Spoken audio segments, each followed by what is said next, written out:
Hey, good evening, everyone.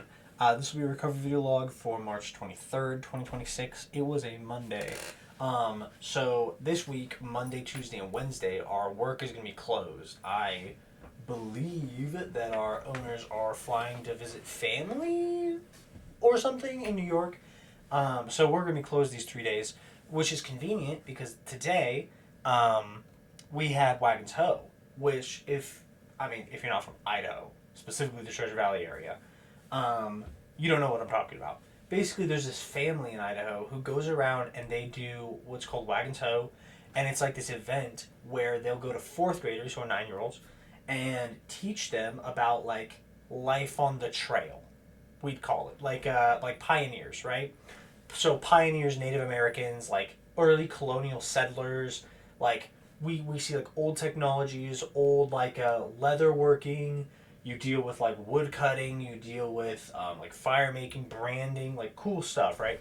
For every 9-year-old, they want to play with fire and sharp objects. You see how they like do laundry and stuff. My mom is a fourth grade teacher, so she invited us to help her, right? And last night, Sunday night, we were doing Magic the Gathering from, gosh, dude, it was probably 10 p.m. to 2:33 a.m. And I had to get up at 7:30 and just felt terrible because I've been drinking, right? I had like 5 Monicos. I felt terrible, like super hungover, like very, very bad. Mild headache, thank God. If my headache was any worse, I probably just would have died. So mild headache and just my stomach just felt sick, dude. Sick to my stomach. So I get up and I puke and just like throw up solid like 5 times and a wonderful start to the day. Throw up, I feel better. And I'm like, okay, cool. Go downstairs, drink some water, whatever. Lay on the couch, waiting for my little brother to get up and drive us to the thing. So he gets up and drives us, and then we get there, and I'm just like complaining, dude. I'm like, I don't feel good, bro. I'm not good. And I'm standing there, I'm just like, I'm off 4 hours of sleep and I'm hungover. And my wife is in Gooding, like visiting family. So I'm like, great. But we get there and we're like chilling. And I feel better, right? A little. And we go down to the area where they're like setting up and we start helping them set up. We get all this like, we have to like undo like little twine ropes to get fire starter stuff going. He basically like has us like get this whole ball of fire starter stuff. And we're like sitting there chatting with these people. And, I love my little brother, God bless him, but he just starts telling people, yeah, this guy had too much to drink last night. He's hungover. You don't gotta tell people, man. Just let them think I'm weird or something, right? But we met some really cool people. There was like these 2 girls who were there who were really, really nice. And we were like talking about like how old they were, how long ago they did Wagons Hoe, who their kids were. And then there was this dude there who was like a chair on the school board. I think it was a school board chair, and we were like does meetings and stuff, and so we were like chatting with him, and then they like bring out all the kids and they like introduce all the kids to the stuff, and then the guy who like does it, the guy from the family bring all the adults over and like hands out jobs, and while the wife is basically explaining what all the stations are. So the kids are like fully enraptured while they're handing out jobs. Me and my little brother, every year, always do the saws. There's like a saw station with a big log and a huge saw, and then a little log and like a medium saw. And so the kids have to use teamwork and like saw chunks off the logs. And I'm basically sitting there on a log all day, just like, you guys are good. And it's literally just sitting there making sure they don't hurt me. Because, like, the way I'm sitting on the log is, like, my knees are almost directly under the saw blade. So, like, I'm holding the top of this saw, letting it go back and forth. It's like this big, like, metal U. It's like a crosscut saw. Like, big U. And then the blade is here. So, I'm holding the top as they saw it, right? And, yeah, we started doing that. We got through like 2 groups before we broke for lunch.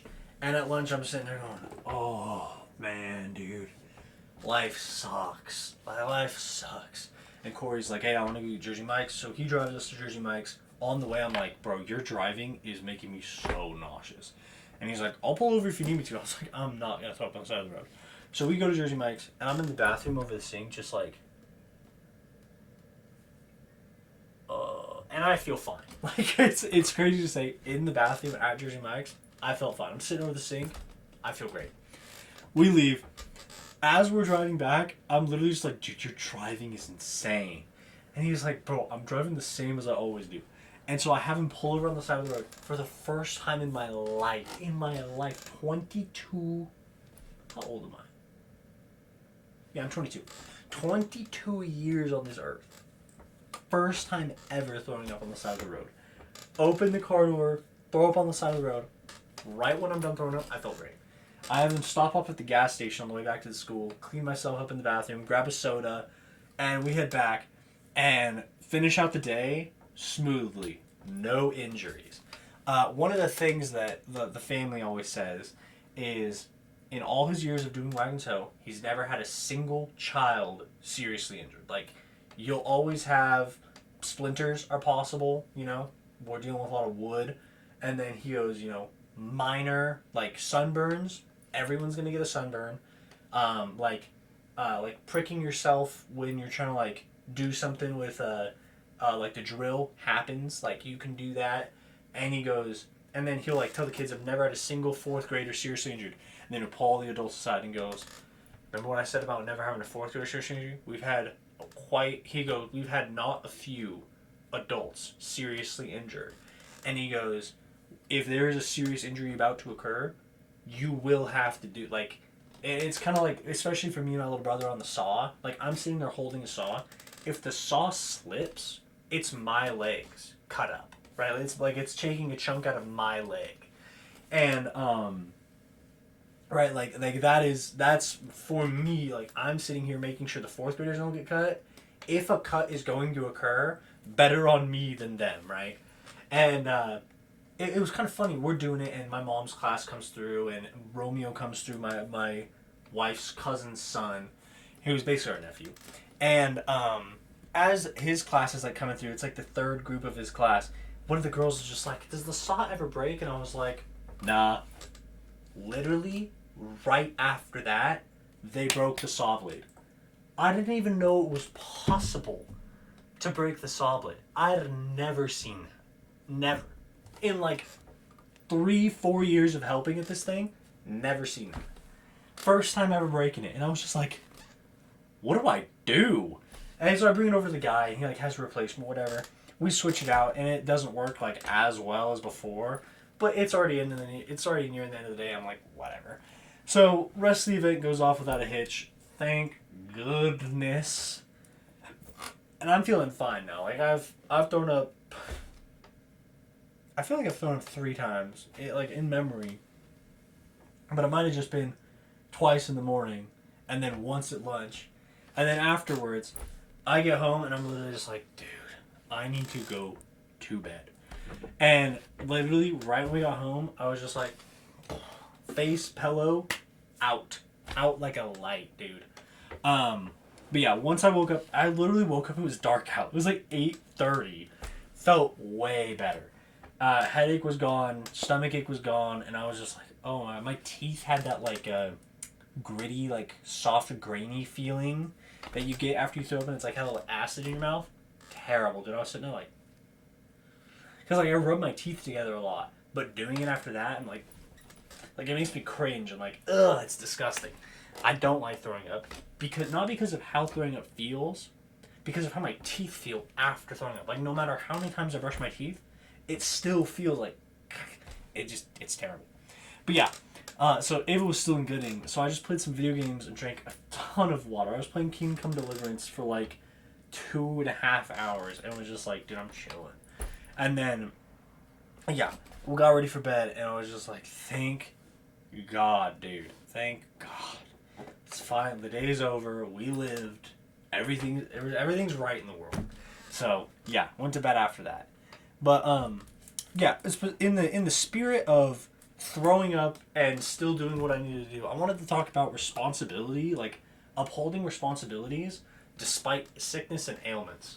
And, you know, like, there's not been a lot of times in my adult life where I have had the, like, impending necessity to uphold my responsibilities despite feeling terrible. Like, I live in America. It's a pretty privileged country. Like, if I feel sick, I can call into work, still get by money-wise, and, like, I sacrifice a little privilege, but I don't feel good enough to go to work, right?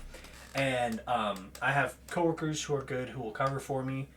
My hair looks kind of crazy right now. Whatever. And I have, like, coworkers who will cover for me, and, you know, like, I'm able to have fun and still, like, do the things that I need to do. And the school board chair guy is actually, like, what made me think about this, because he was there at Wagon Toe, helped all day, didn't have to be there, like, a total volunteer work, and then in the evening, he had a school board meeting for, like, 3.5 hours. Also volunteer work. So the dude was just grinding all day. And early in the morning, he was talking about how he didn't feel the best either. But he's just like, yeah, I said I was going to be here, so I have to be here. And I think that there's literally, right now, millions of instances every day of people who don't feel that great, but have to uphold their responsibilities anyways. Like, they have to go do the thing anyways. And my mind always goes to, you know, Myanmar, where the main industries are poppies grown for heroin and scam call centers.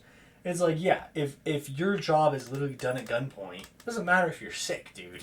You gotta call those people in America to scam them into gift cards, right? You gotta grow poppies so we can sell heroin to other countries. Like, you have to do those things. There is no sick days. If you are a lithium miner in, you know, southwest Asia, southeast Middle East, like, you have to get up and do those things.